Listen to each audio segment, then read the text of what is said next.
So the study just came out, and again, I would say most kidney doctors would probably not believe it, and because they have, again, not seen that in clinical practice, right?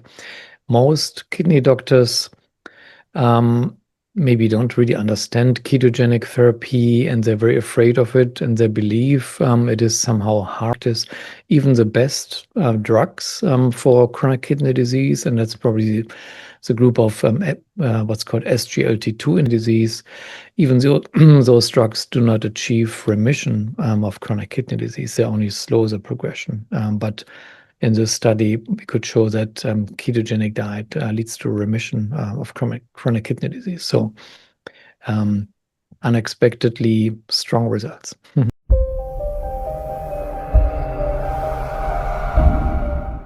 Welcome to you all, low carbers and non-low carbers alike, tuning into this Low Carb Health Doctor Global podcast. I am your host, Dr. Don Agcopra, and in our episode today, we're privileged to host a distinguished scholar whose research endeavors are advancing significantly our comprehension of metabolism, the influence of diets, and the progression of chronic diseases, and in this episode specifically including chronic kidney disease. We are honored to feature Professor Thomas Weimbs, a professor and vice chair of graduate studies at the Department of Molecular, Cellular and Developmental Biology at the University of California in Santa Barbara.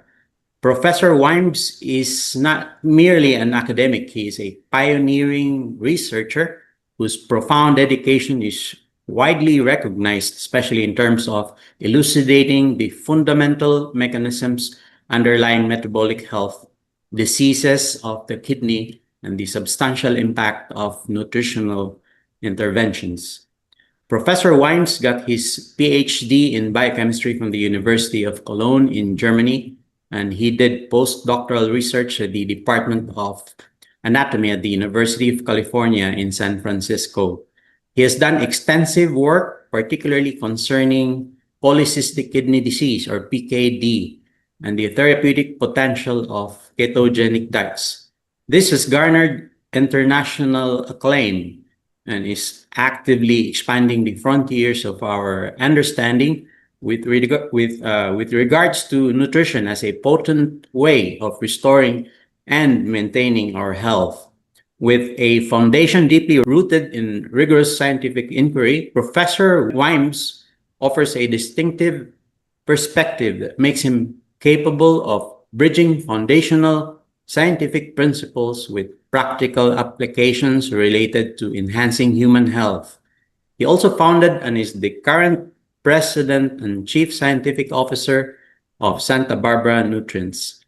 Listen to us for this insightful discussion as we delve into his specialized knowledge and explore the cutting-edge research that holds the potential to transform our understanding of low carbohydrate methodologies and their critical role in the prevention and management of various conditions, especially kidney diseases.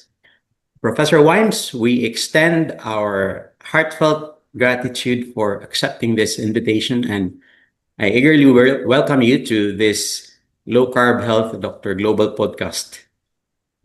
Thank you so much, Dr. Agcopra, for the very kind introduction. Glad to be here with you. And for those in our audience who may not be familiar with it, could you begin perhaps by explaining what polycystic kidney disease is, or PKD, in terms that most audience might probably find it easier to understand? Sure, absolutely. So PKD, polycystic kidney disease, it's a genetic form of chronic kidney disease. And as you probably know, chronic kidney disease, also sometimes just called kidney disease, is extremely common.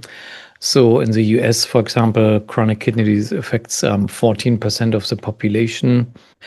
A small fraction of the kidney disease patients have kidney disease because of a genetic mutation. And that's the case with PKD, with polycystic kidney disease. But it's still a very common disease. So in the US, for example, it affects over 600,000 patients. And it leads to growth of cysts in the kidneys. That's where the name comes from, polycystic kidney disease. So the kidneys actually expand, get bigger and bigger over the lifetime of the patient. And in the process, the kidneys also eventually lose their function. So patients progress to kidney failure, which means that at that point they need either dialysis for the rest of their life or kidney transplantation. So that's in a nutshell is what PKD is. So from a clinical perspective, Professor, what would you think are the primary challenges that in your case you have observed in terms of managing the progression of PKD with current conventional treatments, and where do you see perhaps the biggest gaps in current strategies in terms of therapy specific to PKD? Right. Yeah. So number one, so PKD is a multi-organ disease, if you will. I mean, the biggest problem that really characterizes the disease is the chronic kidney disease, but there can be other complications as well. Polycystic liver disease, for example, is common. That usually does not lead to liver failure, but it can cause to enlargement of the livers, and it can cause pain. There can be other sources of pain, kidney pain, migraines are common. Aneurysms in the brain can occur, and that can be dangerous. There's usually hypertension, so high blood pressure. So it's not just one thing that happens to patients, but usually it's a whole range of symptoms.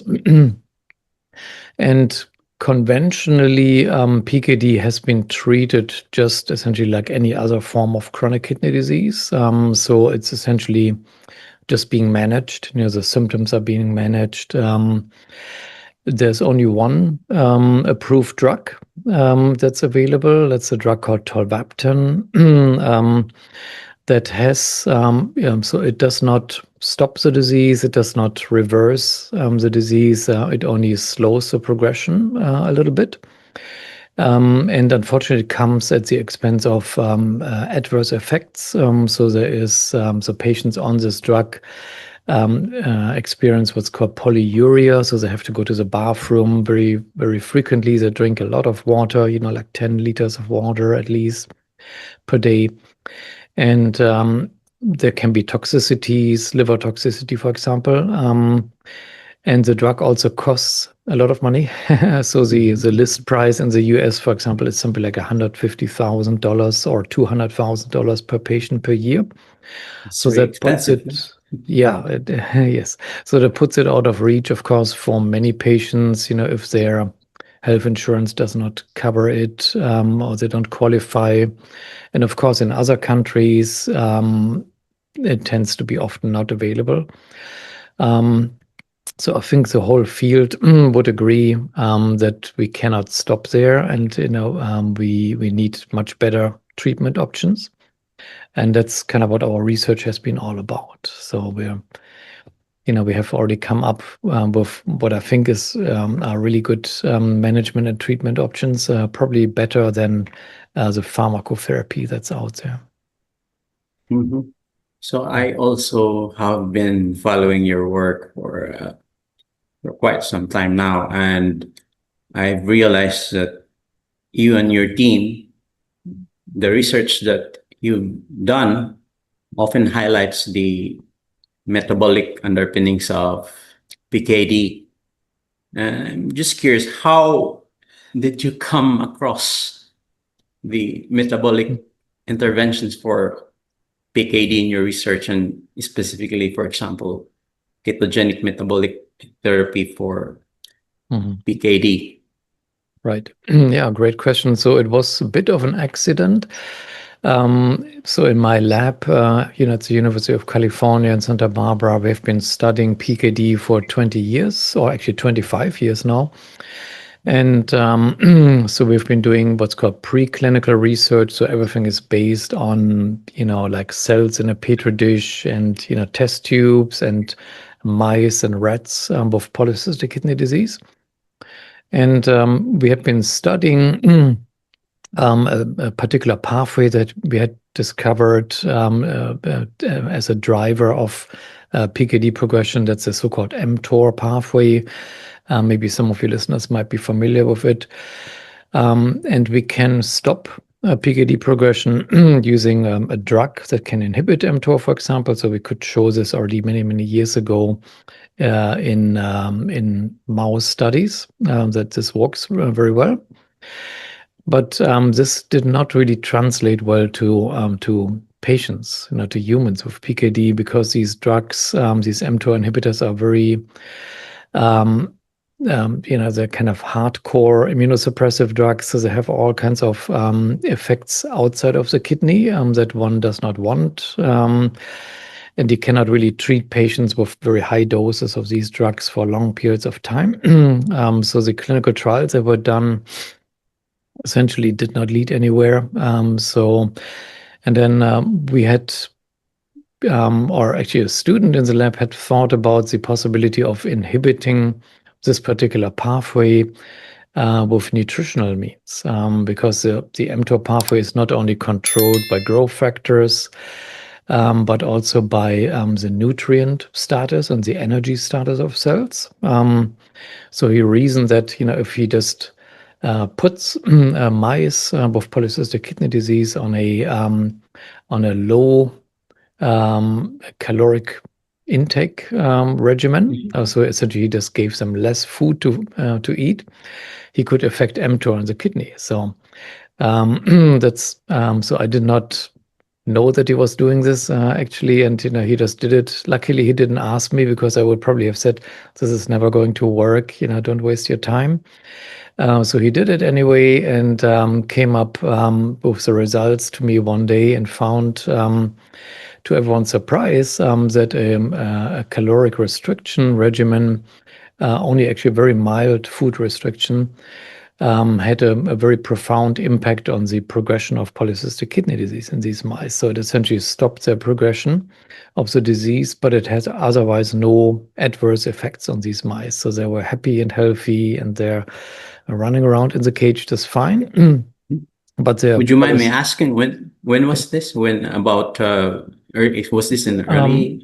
Yeah, this was, so we ended up publishing the paper in 2016. So the work would have been done, kind of like a couple of years before that. So in that time frame. And but so then the interesting thing is, so we essentially found that food restriction is very effective, but we had no idea why it works, right? So we could show that mTOR is actually inhibited in the kidneys, as the hope was. But what is really going on, we didn't know. But we published the paper, and then we spent another few years trying to find out, what is really the mechanism underlying the benefit there. And that's when we found out it's actually not the food restriction by itself that is important, but it is the induction of the metabolic state of ketosis in these animals.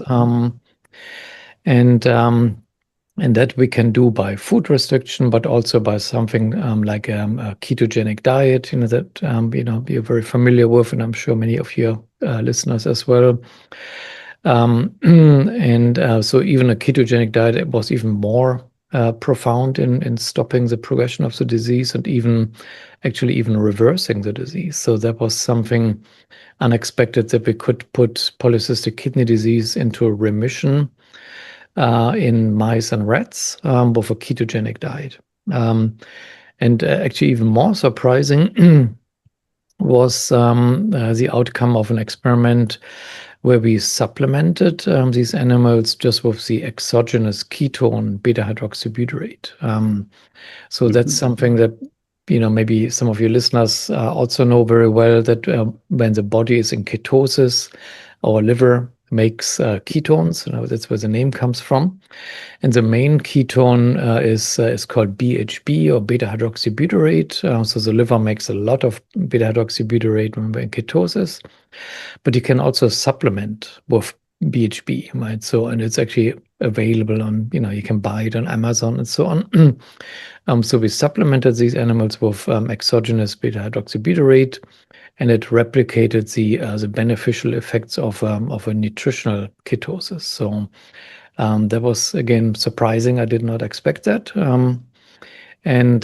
But of course, that's a great result, because that means, potentially you could administer this to patients without the need for a very strict, lifelong ketogenic diet. So that opened up a whole nother kind of like a translational avenue, and we launched a company and so on. Do you think that study you had in terms of doing it in mice, do you think the lower glucose levels perhaps also had some relevant impact, perhaps, aside from the nutritional ketosis that was induced in those mice? Yeah, so I'm sure it is beneficial, because just simply knowing that the main cause of chronic kidney disease worldwide is really type 2 diabetes, and that is high glucose levels, high insulin levels, and we already know how glucose damages the kidney. So that's a very established pathway. So I'm certain that high glucose levels are also damaging polycystic kidneys and makes the disease worse, and it has actually already been shown experimentally.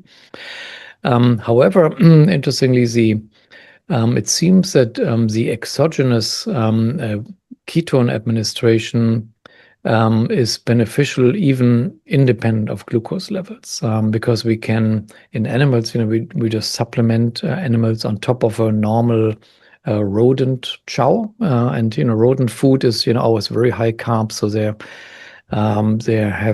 exposed to a normal high carb diet. But then, if in addition we supplement them with beta-hydroxybutyrate, it has a profound effect on the progression of the kidney disease. So we think there are actually functions of beta-hydroxybutyrate that directly impact the kidney, and that's a main focus of research in my lab. What are the mechanisms that are underlying this effect?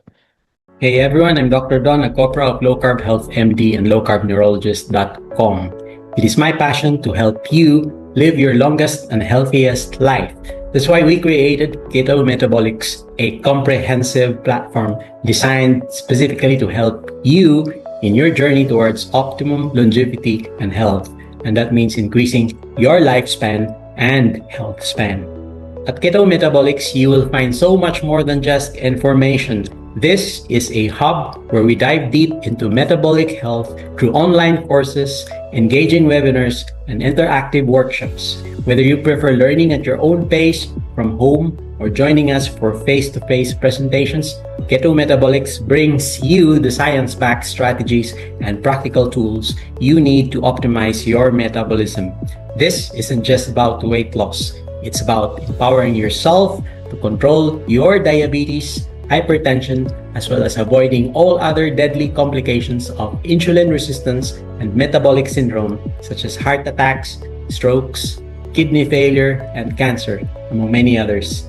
This means adding quality years to your life and feeling vibrant again every single day. Are you ready to invest in your future health? Come explore everything Keto Metabolics has to offer, and let's start improving our lifespan and health span together. Scan this QR code today or visit Keto Metabolics at bit.ly/Keto Metabolics. So what you are trying to say is that on top of decrease in the levels of the glucose, the production of this ketone body, specifically beta-hydroxybutyrate, as you mentioned, also has its own unique effects Would that be it? Exactly, yes. And So would it be mhm. just beta-hydroxybutyrate that you've supplemented, or are there any other ketone bodies, like perhaps acetoacetate, perhaps, or just beta-hydroxybutyrate? Yeah, so we have not BHB. studied. Yeah, so we have not studied acetoacetate directly. And probably the vast, bulk of information on ketones and what ketones do centers around beta-hydroxybutyrate. There's probably reasons to think that beta-hydroxybutyrate is the main, or let me put it that way.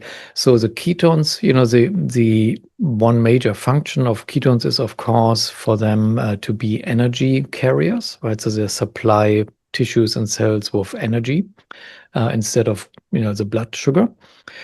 However, for beta-hydroxybutyrate, that's clearly not the only function because BHB also essentially acts as a hormone. And that's something we are studying very extensively in the lab. So BHB is not only taken up by cells and burned, for energy, but it also very profoundly changes the signaling in cells. So there's a BHB receptor on cells, on the cell surface, and it's a protein called GPR109A. It doesn't really matter what it is, but it's a hormone receptor that signals through cyclic AMP signaling. And BHB can also directly affect inflammation through a complex called the NLRP3 inflammasome. So it inhibits essentially inflammation. It's a potent anti-inflammatory compound. BHB can also affect gene expression in cells by epigenetic modification of histones. So it gets complicated there, but essentially BHB can be added to proteins in what's called a post-translational modification, and that changes gene expression very profoundly. So we're thinking of BHB actually much more as a renal protective, kidney protective hormone. And in fact, we can show in the lab that the kidney protection of BHB does not depend on the metabolic functions of BHB. So, so we can kind of tease this apart by essentially taking away the ability of BHB to be metabolized, but it still has the same hormone functions and it still protects the kidneys. So we're thinking that that's probably the main function, how it impacts the kidneys. So what I gathered from you earlier is that you did this studies in the mouse. So we have what we call translational medicine. So would you be able to say that these mice studies, would you think they are also applicable to humans as well? Have you and your team also did some counterpart studies already on human beings, for that matter? Yeah. Yes, we have, and that's very, very important, of course. So usually research discoveries start in mice and rats, and that's where it really came from my lab. But we have translated this into the clinic as well and done clinical studies. So probably the first clinical study we did was essentially a retrospective analysis of patients with PKD that had already implemented ketogenic diets just on their own, because our work is published and many people do ketogenic diets anyway, for weight loss, for example.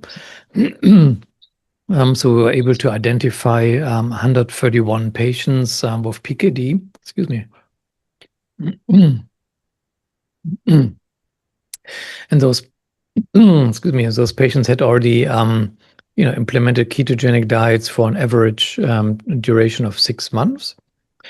So we, asked, so we obtained the health data, the kidney function data over time and, blood pressure data and so on, and had a long questionnaire on their symptoms, and found that 6 months on a keto diet, on average, actually improved kidney function. So not only stabilized, but actually caused an increase in kidney function.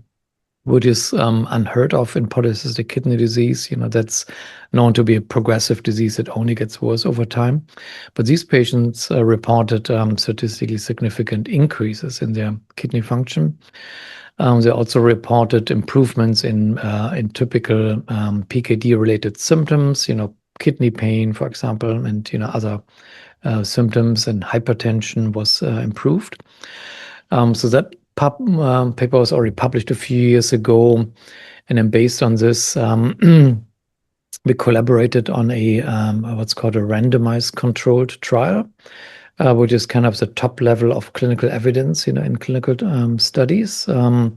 This study was done by Roman Müller, a professor at the University of Cologne in Germany, which incidentally, that's my home university where I got my undergrad and PhD from. So I know those folks at the University of Cologne very well, and we have been collaborating. And so they really did the study and deserve all the credit. So this was a randomized controlled trial with people with polycystic kidney disease on a ketogenic diet, versus control. So control means no change in diet. It was only meant to be a pilot study, so fairly short term intervention, only 3 months intervention. And the outcomes were meant to be safety and feasibility. So what was found in the study is, yes, a keto diet is safe and feasible in patients with PKD. So, but to our surprise, there was already an efficacy signal. So that means the patients on the keto diet actually were able to improve again their kidney function. So there was statistically significant improvements in what's called eGFR. That's the main measure of kidney function. And again, that was very surprising, because that is not ever seen in polycystic kidney disease. There was also a decrease in what's called total kidney volume in those patients on a keto diet. And as I mentioned before, one feature of polycystic kidney disease is that the kidneys grow and get bigger and bigger. And you can actually measure the progression of PKD by just by MRI scanning of the kidneys and calculating the total kidney volume. So in the patients on the keto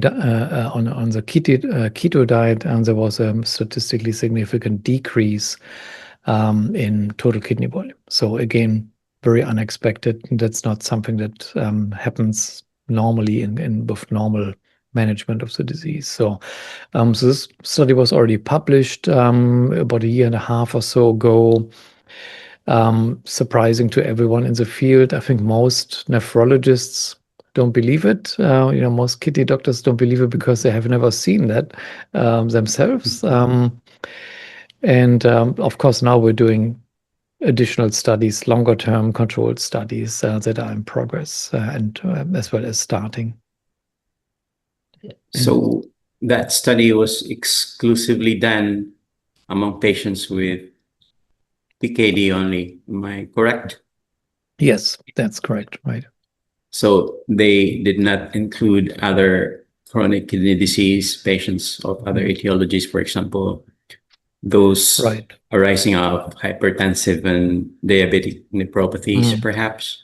So the question I have in mind actually is, do you think the findings you guys got from this study is also translatable or adaptable also as well to other forms of chronic kidney disease?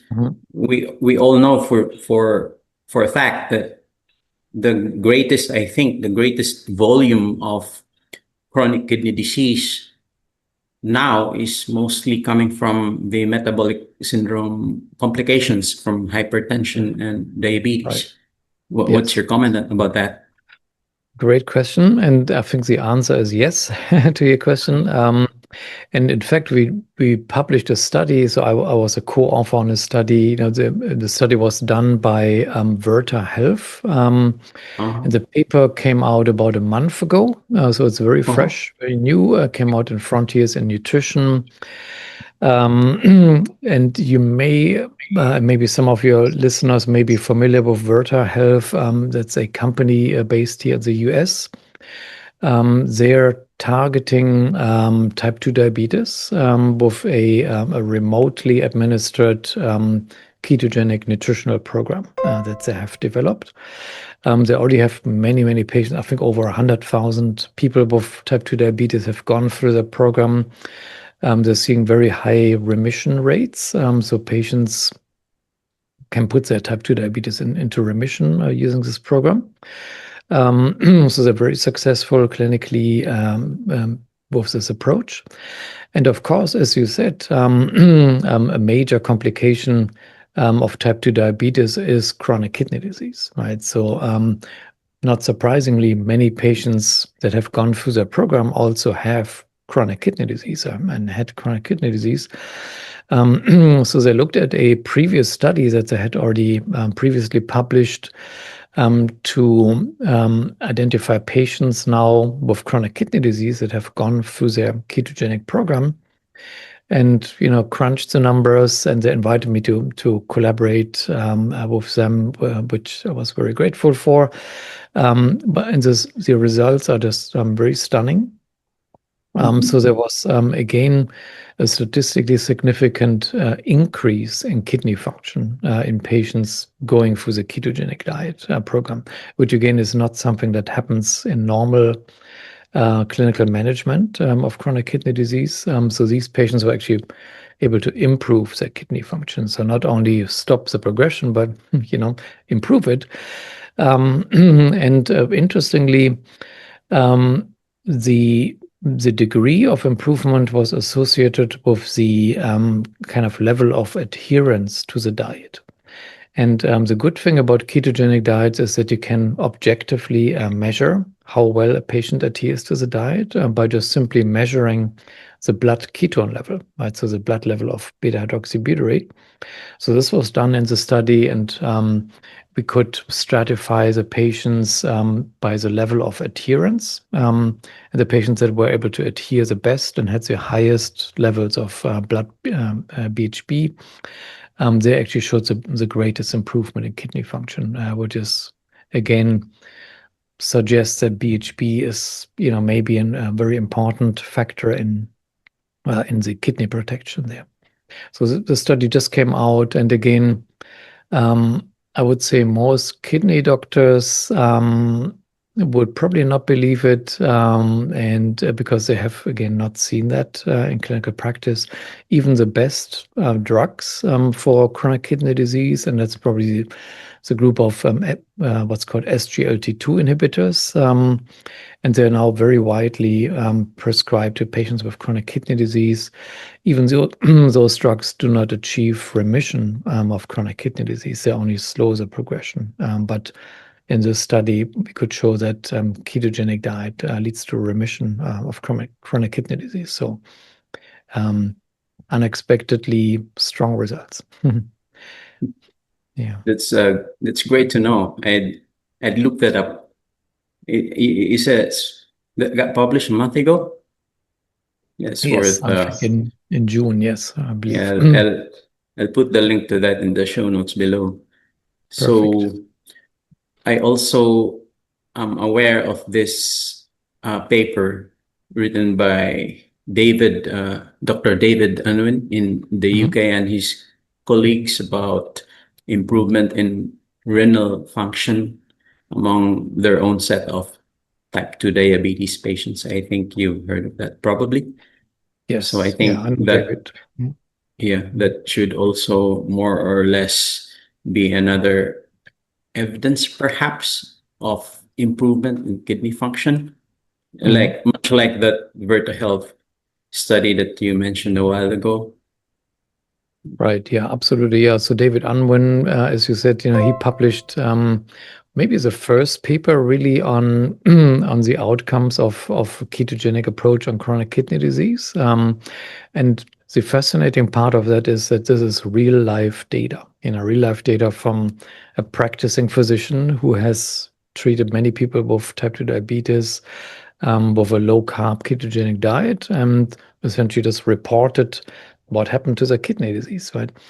Most kidney doctors maybe don't really understand ketogenic therapy, and they're very afraid of it, and they believe it is somehow harming kidneys. They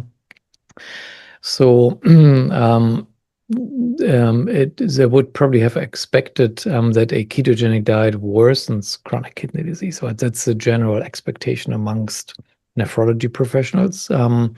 So kind of flies in the face of that expectation that, in real practice, you see the opposite. You actually see improvement. So I think that will take a lot of convincing and education to kind of change the perception of what keto really means for kidneys. Yeah, but I'm sure in the next coming months, more and more of these studies will be coming up. Just recently, I also came across this paper written by some folks in Australia, specifically from the University of New South Wales. Dr. Penny Figtree and colleagues, they also came up with their own observation of how very low carbohydrate diets are beneficial for patients with chronic kidney disease. I think you would perhaps be the best person for me to ask this specific question, Professor Weimbs. I've long been wondering from your end and from what you know, what do you think are the specific molecular mechanisms in terms of how nutritional ketosis perhaps results to really observable improvement in the kidneys of these patients? Because for a long time, we physicians have already somehow accepted it as kind of a fact that if we come across chronic kidney disease patients, then we expect them to just gradually deteriorate, like, for example, from CKD stage 2 and then downhill to stage 3, 4, 3A, 3B, and then later to 4, 5, and then they go into dialysis. And then what we previously, I'd say previously, before I got awakened to this entire metabolic health thing, because before, what I used to advise my patients that later on they go through dialysis, and then probably thereafter, if they can find a donor for a renal transplant, then that's probably the pathway that they will be taking. Let me go back to that question. What do you think are the molecular mechanisms why this research that you folks are doing really have a great impact to the chronic kidney disease population nowadays? Right. Great question. And I think the answer is twofold. Number one, with a low-carb ketogenic diet, you're removing the toxic exposure that leads to chronic kidney disease in the first place. Number two, the ketosis itself, probably through this ketone beta-hydroxybutyrate, has renoprotective effects. And we're thinking that actually has to do with the anti-inflammatory properties. So to point one, removing toxic exposure, what do I mean by that?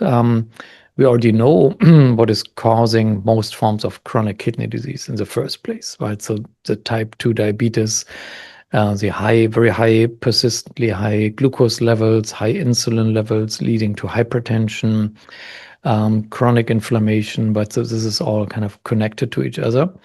And it's all caused by the nutrition and lifestyle of a typical Western diet, which is now a worldwide diet, I would say.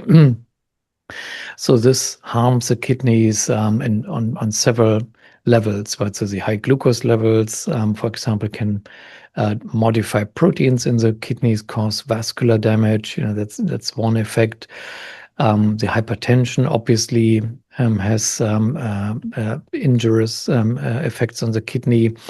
The chronic inflammation is a driver of kidney disease and fibrosis there as well. So all this comes together to cause chronic kidney disease in the first place. And it is due to essentially toxic exposure caused by the diet and lifestyle. So to me, as a physician, I think the way you treat a toxicity is, the number one step in treating a toxicity is you remove the toxic exposure, right? So if a patient comes in and says, hey, I've been eating rat poison, for the last half a year, and, I feel really bad. Ethically, as a doctor, you have to first tell the patient, stop eating the rat poison, right? So that's the number one step. If a doctor fails to do that, I don't think they're doing it right. And I think it's exactly the same with chronic kidney disease. If a patient comes there and says, hey, I have type 2 diabetes and I have chronic kidney disease, the number one step should be to put the diabetes in remission and remove the toxic exposure by diet and lifestyle. So I think that's the number one mechanism of why a ketogenic diet is effective. The number two mechanism, I think, has to do with the renoprotective effects of the ketone, beta-hydroxybutyrate. And that's something we're studying in the lab very intensively. We actually think that much of the benefit comes from the or the anti-inflammatory properties of BHB. And we see very profound effects on inflammation in the kidney with BHB itself. And we already know that inflammation is one of the drivers of progression of chronic kidney disease. So that's why I'm thinking we're talking about a twofold mechanism here. So your previous studies and the ones that you had collaborations, like for example, with those colleagues of yours in the University of Cologne, it was primarily done using what we would say nutritional ketosis. Is that right?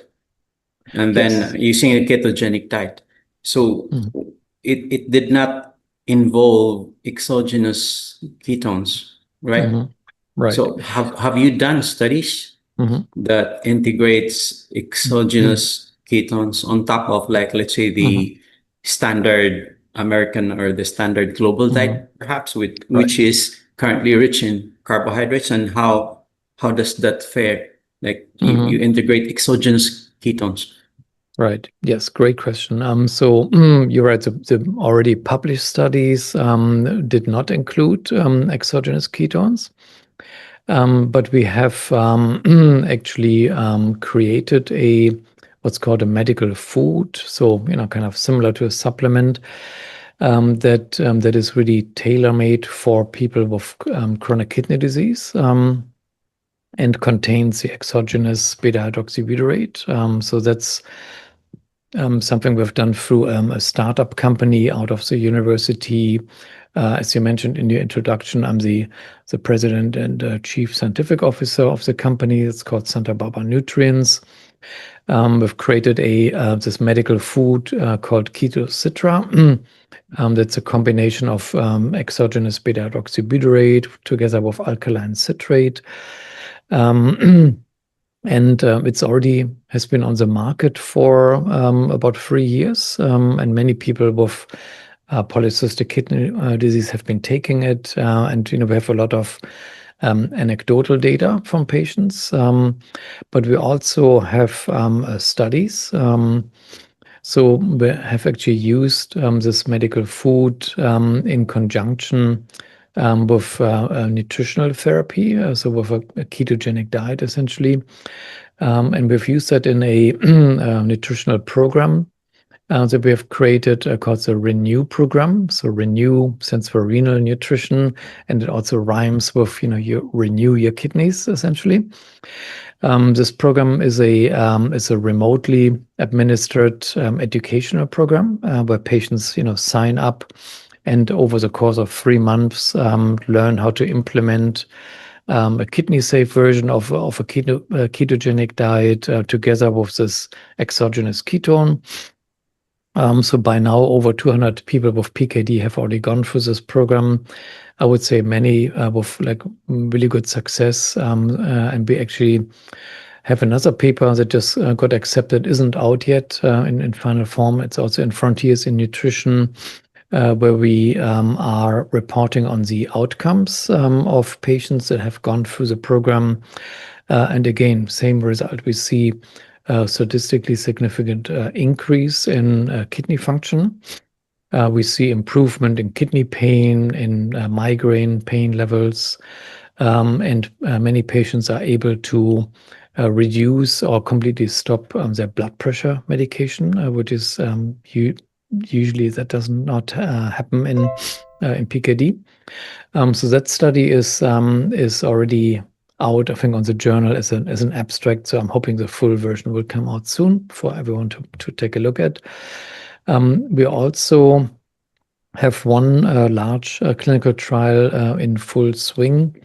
That's in Japan, in Tokyo. That's done, at Juntendo University, one of the top medical schools in Japan, led by Professor Horia. And they're testing the long-term outcomes of exactly that, the ReNew program together with this exogenous ketone. It's a 1-year intervention with an enrollment goal of 200 patients, so 100 in the intervention group, 100 in the control. It's already in full swing, so recruitment is still going on. It will take some time until the 200 patients are through the program. But we have looked at some interim results, so essentially 3-month results, of about two dozen patients that have gone through it, for 3 months so far, and the results exactly mirror what we have already seen in the just like in normal practice of the ReNew program with the exogenous ketone. So improvement in kidney function, everything starts looking better. We're also looking at total kidney volume as an endpoint in that study by MRI or CT scan. And again, so far the results confirm what we have already published, that there's a decrease in total kidney volume. So I'm looking forward, to actually finishing the whole study, which will take a couple of years. But again, it's a controlled study, longer term than what we had seen before. So all of the subjects for that study will be Japanese? Would I be? Yes, am I right? exactly. So Yeah. Is that also the case wherein the exogenous ketones are added to their regular diet? No, there is no Right. change in their prior dietary pattern already? Right. So what we're doing in that study is it's a combination of dietary change together with the exogenous ketone. And it has sort of practical reasons, right? Because we want to give it the best shot, if you will, right? So throw everything at the problem to get the best possible efficacy. What we would love to do, of course, is also a study where patients only take this medical food ketosidra, the exogenous ketone, on top of their normal diet, right? So without any change in diet. So that's something we'd love to do, and we're planning, of course, studies like that as well. But as you can imagine, studies like this are very, very expensive.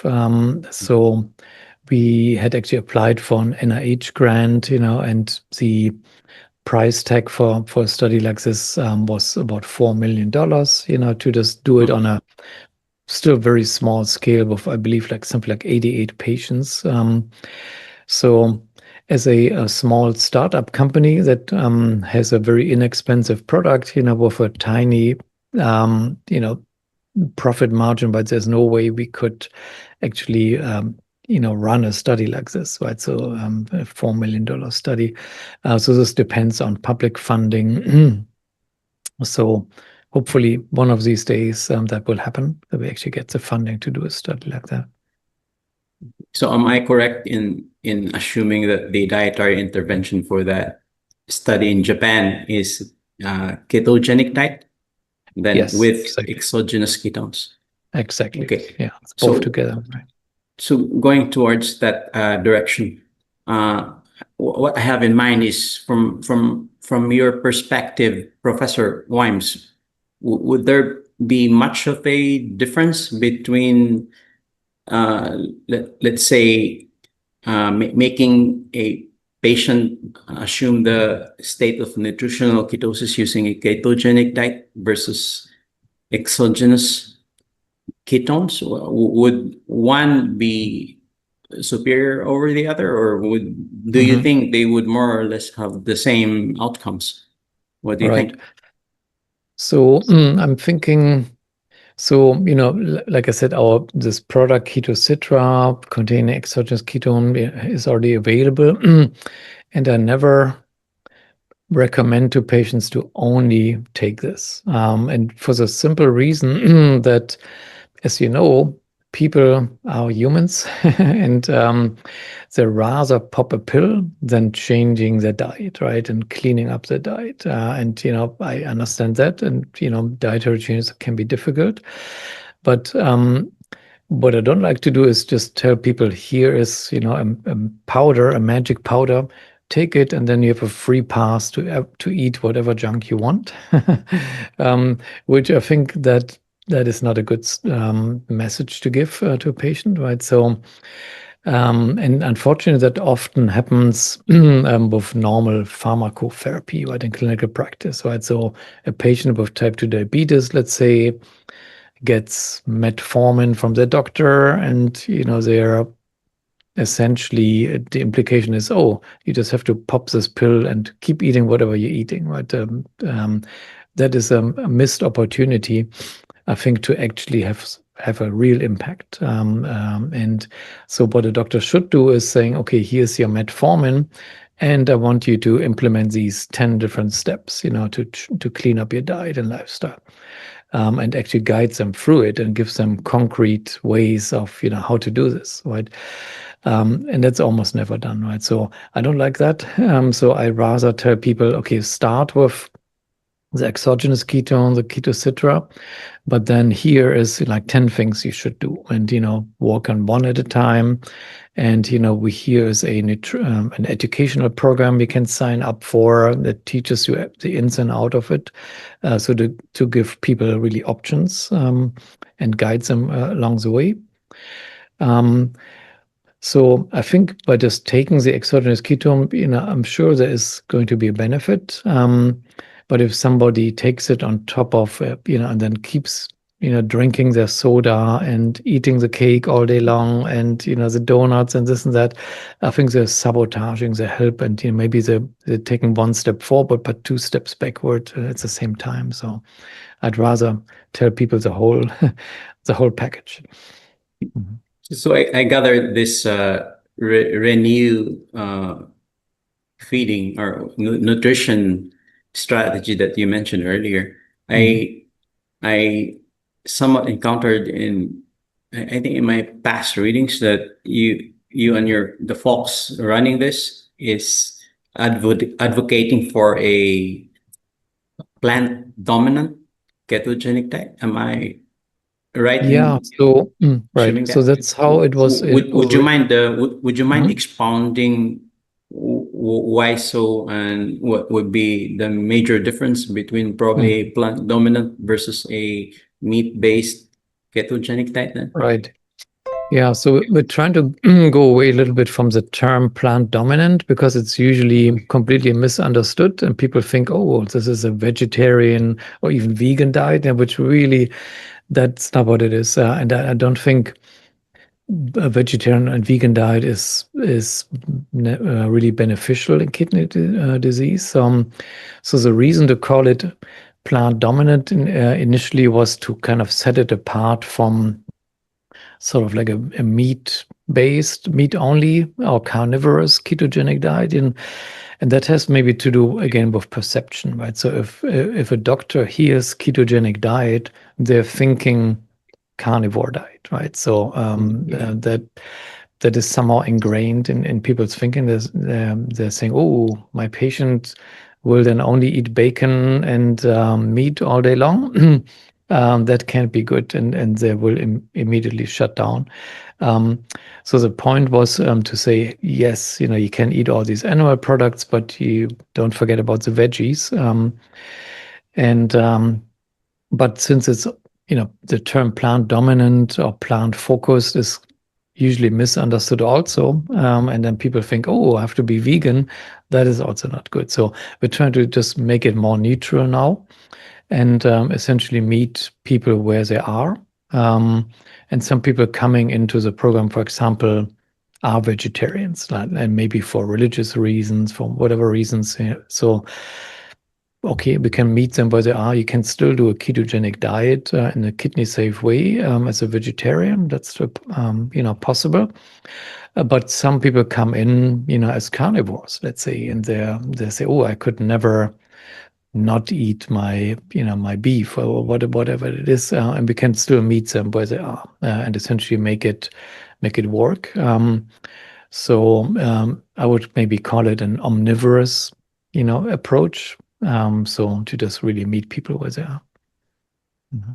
But then I'm sure you are also aware that many doctors, specifically nephrologists, are also kind of averse to letting their chronic kidney disease patients eat meat because there's this common understanding, or perhaps I'd rather, for my part, call it a misconception that eating meat would be detrimental to the kidneys. From your end and from your research, can you comment on that? Yeah, so I think that's a really good question, and you're absolutely right. Almost all kidney doctors, they learned it somehow in medical school and in their fellowship and residency that, high protein is bad for kidneys somehow. And it's actually based on nothing, right? So there are no studies that actually show this. It is based on conjecture and hypothesis, and this, based essentially on, you can actually trace it back to one publication back in the 1980s, where a very prominent nephrologist by the name of Barry Brenner published a hypothetical paper, kind of reasoning why, he thinks protein may be bad for kidneys. And this has been just perpetuated forever and ever without any clinical studies to back this up. In fact, all the clinical studies really that have been done even more recently show that's not the case. Right? So protein intake does not really associate with worse outcomes in chronic kidney disease. If anything, it's actually the opposite. So if somebody is protein restricted, that usually leads to worse outcomes in all-cause mortality, for example, right? And because protein restriction brings with it all kinds of other problems, sarcopenia and things like that. So it's still out there in the group thinking of kidney doctors that somehow kidney patients should avoid meat and protein. And still, I think a very large number of people with chronic kidney disease, they are advised to do a low protein diet, sometimes even very low, with some, something like 0.6 grams per kilogram of body weight, which I think ends up being dangerous potentially, for those patients, and probably not at all beneficial for the kidney disease. So anyway, long story short, yes, you're absolutely right. Kidney doctors have that misconception, despite lots and lots of published studies, that should tell everyone, there isn't an association between meat or protein and chronic kidney disease progression. Yeah, so precisely that's the reason why I've become more and more doubtful about this supposed fact that, chronic kidney disease patients are supposed to be avoiding meat, because ever since I have revised my own medical practice, when I truly publicly advocated for reversal of metabolic syndrome and all its ramifications using therapeutic restriction of carbohydrates, or even ketogenic metabolic therapy levels, I've seen more and more patients with kidney disease, one even as worse as, I think, CKD stage 4 or 5. So they somehow had gradual improvements little by little. And I even had a recent patient from CKD grade 3A or 3B in his most recent follow-up with me. He is already CKD grade 1. Amazingly, I had to, Right. I sometimes give this keto analog supplements, and I had to stop it already, because by the last time that I saw him, all the creatinine has already gone back to normal. So that was quite an amazing experience. And also, I recently came across this systematic review and meta-analysis. I don't know if you're aware of this paper last 2024, June, the association between dietary protein intake and the risk of chronic kidney disease, which is a systematic review and meta-analysis. And the authors here somehow concluded that their data showed a lower CKD risk that is significantly associated with higher level dietary total plant or animal protein. And especially, I think they somehow associated it more with fish and seafood protein intake. So I really couldn't find any hard data that would say that eating meat and much protein would really be detrimental to the kidney then. Right. Exactly. Yeah, absolutely. There is no hard data that would show that. Exactly. It should be, taken out of clinical guidelines, because it's just not backed up by anything. That's my main challenge here in my own practice. My fellow physicians who are nephrologists somehow are not yet able to grasp the idea that really eating meat somehow is not really detrimental to the kidneys, even with the data that I am showing them with regards to these patients that we are handling. And in your case, have you experienced any pushback from the nephrologist with regard to this research data that you've been showing so far? Right. Oh yeah, all the time. So it's yeah, I think there are probably many reasons, for this, and most people that have been, say, like practicing for, a long time, years and years, they have advised many patients in their career. Nobody wants to ever admit that maybe the advice wasn't right, and maybe, they could have done something better. So it's a bit of a personality thing that nobody ever wants to be wrong, right? So everyone wants to be right forever.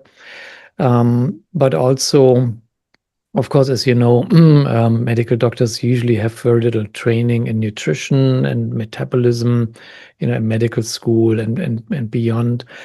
And they typically are very uncomfortable giving nutritional advice because they just are not trained with it. Also, of course, there's maybe potentially a bit of a financial conflict of interest because if you're prescribing a pill, you get reimbursed for that. Or essentially, the health insurance pays the doctor for that, and it only takes 2 minutes of your time. But if you're as a doctor having to explain how to do a ketogenic diet, that takes a lot more than 2 minutes of your time. That probably takes 2 hours of someone's time, and you get nothing for it, right? So you're losing money as a physician if you treat everyone with nutritional therapy, right? So that I think practically it doesn't work because the incentives are really very much against that, which is something that really should change. I don't know how to change it, but I wish this could change. You are really, really, you hit the nail on the head there. So, if I were to ask you, Professor Weimbs, like, let's say somebody would approach you, and then this patient has, let's say, PKD or CKD, and they are considering doing a low carbohydrate or a ketogenic approach, what for you would be perhaps be the most crucial first steps that they should be taking if you were the one going to advise them? And what misconceptions and challenges you would they expect to be encountering? Right. Yeah, no, good question. And, as always, just want to emphasize, I'm not giving medical advice to anyone. So everyone's case is different. People have comorbidities. They have other things going on with their health besides maybe chronic kidney disease. So, one should always talk to the doctor about it. But I think it's actually very important for the patient to first also educate themselves a little bit about, what they can talk to the doctor, because chances are very high if they ask the doctor, hey, should I do a ketogenic diet? They just get a hard no from the doctor. And the best weapon against that is, to first do, for the patient to educate themselves so they can advocate for themselves. So, the information is out there. We have published papers, we have a Facebook group and so on. But usually, someone with polycystic kidney disease, for example, probably a good first step is to start with this medical food, Ketocitra, which is easy to take, right? So it's essentially just a powder. You dissolve it in water, you drink it twice a day. So that's very easy. But then don't stop there. Then also implement nutritional and lifestyle changes, right? So start reducing sugar intake. That's the number one thing. Start reducing starch intake. Starchy foods. The French fries and the chips and the bread and the rice and all the grains and so on. Just to remove the carbohydrate exposure, this chronic persistent carbohydrate exposure. And if somebody can do it, even go to a very low carb diet, ketogenic diet, that is even better. There are certain things that should be avoided for kidney health, and those are the renal stressors, such as oxalate, for example, which oxalic acid, that comes with many plant foods, spinach, many nuts, and so on. I think that's very important to not, eat spinach all day long, or not eat kind of keto ultra-processed food products that are full of almond flour, for example, which also means they're full of oxalate. And that's kind of what this Renew program is all about, to really educate people how to implement a low-carb ketogenic diet in a kidney-safe way without falling into all these traps that's easy to fall into. Mm-hmm. So, yeah, just out of curiosity, Professor Weimbs, what do you yourself eat daily? Yeah, good question. So, when we first started the research and kind of stumbled on keto and keto diets, I had no idea about this, very little information. I got actually a lot of the information not from medical textbooks or papers, which at the time there was very little as well, but really from the grassroots movement that's out there. It's a low-carb keto movement. Right? So there's a lot of information on YouTube, for example, right? So where you can actually learn much more than in a medical textbook. And then I also started to just do it myself, so I know what I'm talking about. And I haven't really looked back because I don't have kidney disease or anything like that, but it's I think the lifestyle is has just so many general health benefits, right? So you're and you know all about it anyway. So I'm pretty much on a keto diet most of the time. Not as strict, of course, because I don't have a condition that needs to be treated. But it's I think it's just a generally much healthier lifestyle.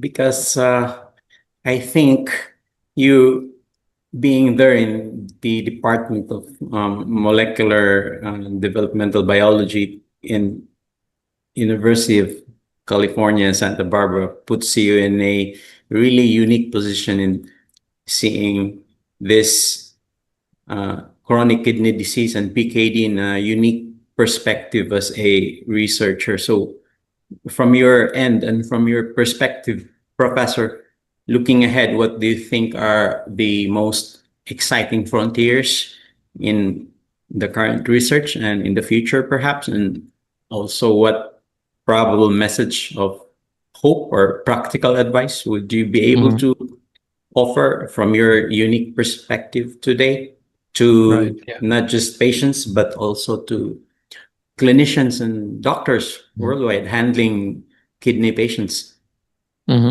Yeah, great question. I think so. I'm really hoping that the research we have been doing, others have been doing, will become mainstream one day, and hopefully in the not too distant future. But it will require clinical studies, because doctors want to see that, and they want to see controlled studies. And eventually it will make it into clinical guidelines. And as you know, there's a notorious delay for research to actually make it into clinical guidelines. So something like 20 years go by and nothing happens. I'm really hoping we can shorten this because there are many kidneys that can be saved in those 20 years. Why waste time? That's actually where sort of like grassroots movements, I think, can be very important. People on YouTube like yourself, spreading the message, hopefully reaching more and more practitioners as well. So not only the patients, but also the practitioners, or reaching the patients that can then bring the information to their practitioner and spread it that way. I think that's very important, in addition to publishing scientific studies. So I'm very confident that maybe 10 years down the road, everything will change, and people will think of the current management of chronic kidney disease as an outdated concept. And they will say, "Whoa, I can't believe we did that for all these years. Why are we doing this?" So hopefully we'll get there. The sooner the better. Yeah, I do agree with you that, and for the research you and your folks out there in UCSB are doing, and all your collaborators, I really give you guys a huge salute for all that. Thank you. And for our audience who might wish to learn more about your groundbreaking research, or perhaps connect with you and any of your platforms, how may they probably best reach you or access the information that you've just shared with us today, Professor? Right, sure. Yeah, so all of our papers that we ever published are available on my UCSB website. So if somebody finds my website there, they can download all the papers and read them. We also have a very popular Facebook group. So if somebody happens to be on Facebook, they can search Weimbs Lab and find it right away. Anyone is welcome to join the group. There are over 4,000 people with polycystic kidney disease that are members of the group, and there, can be lively discussions on the science, but also, everyone's experience with nutrition and lifestyle changes. People can also find our startup company, Santa Barbara Nutrients. So it's just santabarbaranutrients.com. There's a lot of information on there. We have a YouTube channel with lots of, like interviews and other information. We're on the usual social media, Instagram as well, and so on. So I think people can find it. I'll put all of the links for those that you mentioned earlier in the show notes below this episode that we are having right now, Professor.